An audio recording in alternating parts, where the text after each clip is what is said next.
నమస్కారం. DR focus news కి స్వాగతం. పవన్ అంటే గాలనుకున్నారా?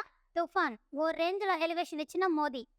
జనసేన అధినేత పవన్ కళ్యాణ్ పై ప్రధానమంత్రి నరేంద్ర మోదీ ప్రశంసలు కురిపించారు. ఢిల్లీలోని పాత పార్లమెంటు భవనంలో ఎన్డీఏ ఎంపీల సమావేశం జరిగింది.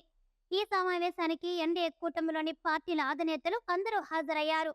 ఈ సందర్భంగా ప్రసంగించిన ప్రధానమంత్రి నరేంద్ర మోదీ జనసేనానిపై ఓ రేంజ్ లో ప్రశంసలు కురిపించారు. ఇక్కడ కూర్చున్న వ్యక్తి పవన్, ఆయన పవన్ కాదు తుఫాన్ అంటూ ప్రశంసలు కురిపించారు. ఇక ఆంధ్రప్రదేశ్ లో అద్భుత విజయం సాధించామన్న నరేంద్ర మోదీ ఏపీలో విజయం ప్రజల ఆకాంక్షలను ప్రతిబింబిస్తుందన్నారు. చంద్రబాబు, పవన్ కళ్యాణ్లతో కలిసి అద్భుత విజయం దక్కించుకున్నామని చెప్పారు. పవన్ కళ్యాణ్, చంద్రబాబు వలనే భారీ విజయం దక్కిందన్నారు. మరోవైపు ఈ సమావేశంలోనే ఎన్డీఏ కూటమి లోక్సభ పక్ష నేతగా మోదీని ఎన్నుకున్నారు. మరోవైపు ఈ సమావేశంలో మాట్లాడిన చంద్రబాబు, పవన్ కళ్యాణ్ ప్రధానమంత్రి నరేంద్ర మోదీపై ప్రశంసలు కురిపించారు. ఎన్నికల ప్రచార సమయంలో మోదీ బాగా కష్టపడ్డారన్న చంద్రబాబు ఏపీలోనూ బహిరంగ సభలు, ర్యాలీలో పాల్గొన్నారని చెప్పారు.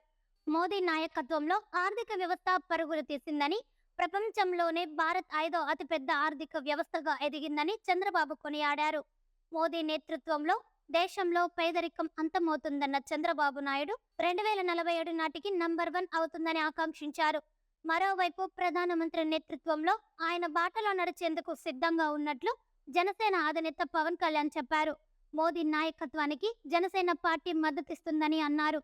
కాశ్మీర్ నుంచి కన్యాకుమారి వరకు అందరికీ నరేంద్ర మోదీ స్ఫూర్తిగా నిలిచారన్న పవన్ కళ్యాణ్, మోదీ ప్రధానిగా ఉన్నంత వరకు ఏ దేశానికి భారత్ తలొగ్గదని స్పష్టం చేశారు. మోదీ నేతృత్వంలో పనిచేయడాన్ని గర్వంగా ఉందన్నట్లు చెప్పారు. ఈ వీడియో కనుక మీకు నచ్చినట్లయితే లైక్ చేయండి. మరికొన్ని లేటెస్ట్ న్యూస్ కోసం మన ఛానల్ని సబ్స్క్రైబ్ చేసుకోండి.